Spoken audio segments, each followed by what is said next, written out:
kaka en gi sani Yes. ben gima dhi nyalore En gima dhi nyalore nikech IBC oketo chwat moro ei chikno.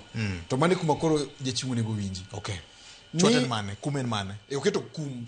En kum koso en chwat. Pogruok nitie. Penalty to ok en kum. En kum. To chwat cha. Doluo. Koro kum moro nitie moketo kacha.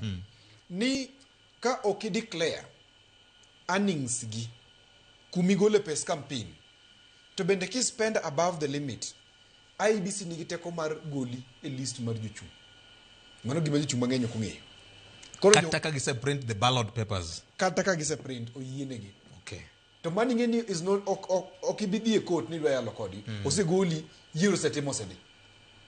The only thing makoro jowa nyaka bed ni ong'eyo, especially jo wash machung'. Jokiful gi jogoli machung'. Nyaka koro gibed ka ging'eyo ni IBC oketo chik onge kaka nyakach for example oket kaya cha ni nyalo spend MP no spend about 19 million be 21 million actually nyakach to jachung' achiel kaneno gi e Facebook ogolo 10 million ni mar basari kendo kinyne 9 million oruye 5 million isekadho limit mar IBC inonge kumidhiye mago ndalo adek abinyo ni nyakach 1000 okpogi kwa mfano